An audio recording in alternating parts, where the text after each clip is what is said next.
Bonjour à tous. Aujourd'hui, on va parler du disque dur. Il y a plusieurs technologies de disque dur, le HDD, le SDD et le NVMe. Le disque dur, il va impacter directement les performances de l'ordinateur. On s'en sert du disque dur, par exemple, quand on démarre, quand le système démarre. Avant, on était sur un disque dur HDD, le premier modèle. Celui-là, il était très lent. On démarrait, on devait attendre 2-3 minutes avant que le Windows nous laisse la main. Après, on est passé au SDD, le Windows 10. C'est arrivé vers du Windows 10. Ici, on avait déjà 4 fois la vitesse du disque dur HDD, ce qui permettait à l'ordinateur de respirer. En rajoutant l'antivirus, l'encryption des disques et tout ça, aujourd'hui, on a vraiment besoin d'être sur du NVMe, qui nous permet d'avoir des performances encore plus rapides que le SDD. Attention, tous les NVMe ne se valent pas. On a des NVMe qui sont à peine à 1600 mégabits par seconde. Donc, des fois, on vous vend du NVMe, mais c'est du NVMe très lent. C'est pas optimal pour pouvoir supporter la charge supplémentaire. Je vous ai fait trois petits dessins qui sont drôles. Alors ça, c'était le disque à l'ancien temps. En fait, comment ils fonctionnaient ces disques-là? C'est vraiment le old school. Lui, c'est comme un vinyle. Là, on a une aiguille qui vient écrire sur le disque dur des 1 et des 0. Donc on tourne, on tourne, on tourne, on écrit, on tourne, on écrit.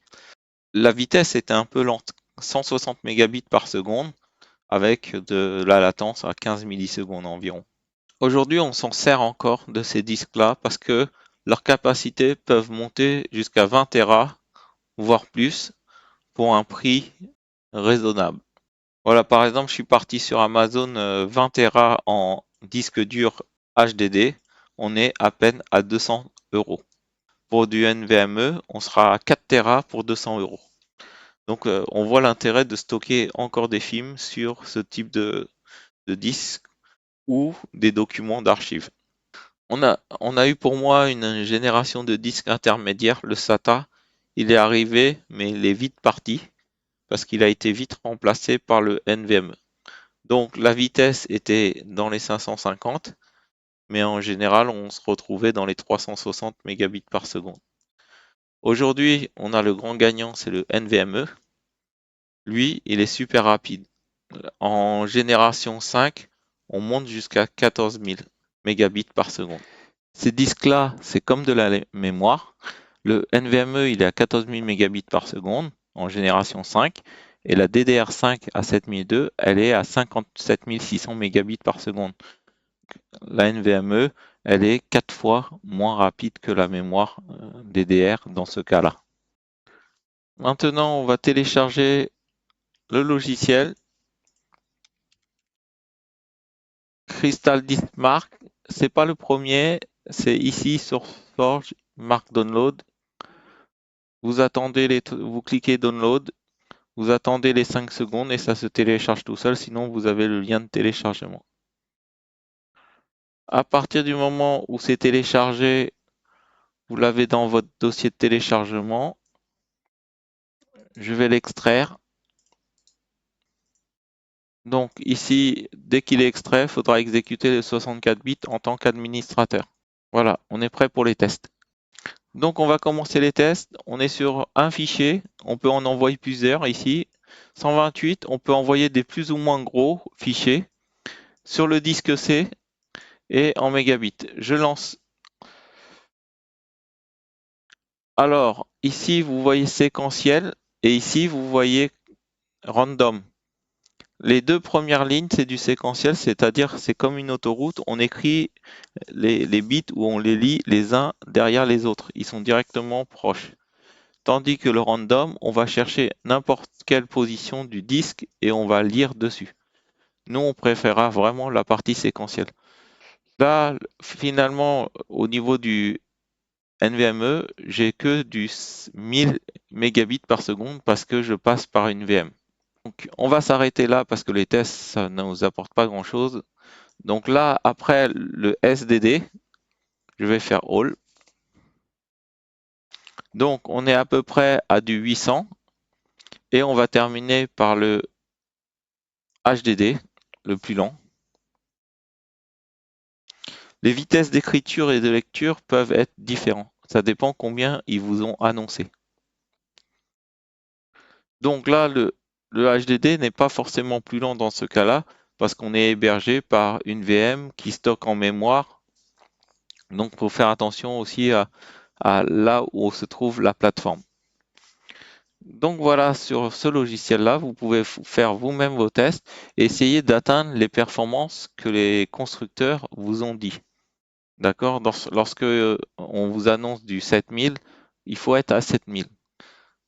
Allez, nous, on va passer en dehors de la VM et on va aller sur mon ordinateur. On va finir les tests par directement les disques que j'ai sur mon ordinateur sans passer par le VMware. Ici, j'ai un Samsung SSD 980 Pro 1 Tera et j'en ai un autre, ici 2 Tera, le Predator. Donc ici, le SSD, il est plutôt bon en termes de qualité. Je l'ai acheté il y a 3 ans. Les performances, elles sont pas évaluées, il faut les évaluer. On va voir comment ça se passe. Ça, c'est les infos avec le numéro de série. Les performances benchmark, bon, allez, on y va, on lance le test. Ici, on peut rentrer dans la configuration. Qu'est-ce qu'on teste? Hop, page de test, etc., comme on a fait avec Crystalmark. Voilà, les tests sont en cours.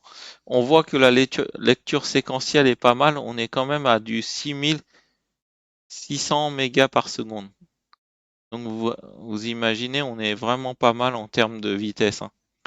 Alors que le disque il est annoncé à 7000, je suis à 6600. Voilà, j'ai acheté un disque, il correspond exactement à ce qu'on m'a annoncé. Alors il faut savoir qu'il est sur du PCI 4. J'ai deux connecteurs sur la carte mère, j'ai du PCI 4 et j'ai du PCI 3. Celui-là, le Predator, le 2 Tera, je l'ai acheté un petit peu après. Je l'ai mis sur du PCI 3 parce que j'avais que ça comme connecteur. Je l'ai mis, ça me permet finalement d'avoir du 3000. On va faire les tests aussi. On pourrait poser la question pourquoi j'ai pas mis le 2 Tera sur le PCI 4. Bah, la réponse est que mon disque système, il faut qu'il soit rapide. Le Samsung, c'est le disque système. C'est là que j'ai mis le plus rapide. Et comme je l'avais installé, le Predator, je l'ai acheté après. C'est pour ça que je l'ai mis sur le PCI 3. Tout en avoir les performances qu'on a paramétrées. Donc diagnostic, le diagnostic là, j'ai fait démarrer, hop, il est arrivé à 100%. Vous voyez, tous les blocs, ils sont bons. La partie performance optimisation, là, c'est du Samsung. On peut choisir. J'ai choisi au plus performant. C'est là que j'arrive à avoir les performances les plus élevées. Donc l'over provisioning, c'est la partie de la mémoire que le contrôleur il garde pour lui et qui n'est pas visible par le système. C'est pour permettre d'améliorer les performances, l'endurance et la stabilité du NVMe. Dans un système d'exploitation, on va avoir des fichiers qui sont écrits sur le disque dur et on va avoir un index qui va pointer vers les fichiers. Vous, quand vous supprimez le fichier, il va juste supprimer le pointeur vers le fichier. Le fichier est toujours sur le disque dur. Secure Erase, il vient écrire des zéros sur votre photo et il sera impossible de récupérer la photo puisqu'on aura détruit en réécrivant une valeur nulle. L'encryption du disque, c'est pour protéger la donnée qui est à l'intérieur afin que quelqu'un qui récupère votre ordinateur ou votre disque n'est pas capable de démarrer dans votre système. Vous perdez en termes de performance, mais vous gagnez en termes de sécurité. Data migration. Maintenant, on a l'habitude des migrations. On fait du clonage de disque à disque. On clone les données du disque 1 vers le nouveau disque. On enlève l'ancien disque de l'ordinateur. On branche le nouveau disque. Voyez, le système est reparti. Il y a des logiciels de clonage. On fera ça aussi pour démarrer des Windows. Là, c'est mon deuxième disque. On est sur du PCI 3 avec un disque de 5000 mégaoctets par seconde annoncé, mais je serai limité par le PCI 3 qui est dans les 3000. Donc voilà, les 3000 et quelques, il n'est pas lié au disque parce que lui, le Predator, il peut monter jusqu'à 5000 mégaoctets par seconde. Comme il est sur un port PCI 3 qui est limité à 3000, c'est là qu'on a le problème. Parce que si on avait mis le Predator sur un PCI 4, parce que lui, il est annoncé à 5000 mégaoctets par seconde, bah, j'aurai du 5000 ici. Il me reste deux conseils pour vous. Après que vous ayez testé les performances, si vous les avez pas, il faut mettre les pilotes constructeurs, c'est le mieux que les pilotes Windows. Et la deuxième, c'est d'avoir au moins 20% d'espace disque disponible pour du NVMe. Voilà, l'épisode touche à sa fin. J'ai pris plaisir à partager ces informations avec vous. N'hésitez pas à liker pour nous soutenir.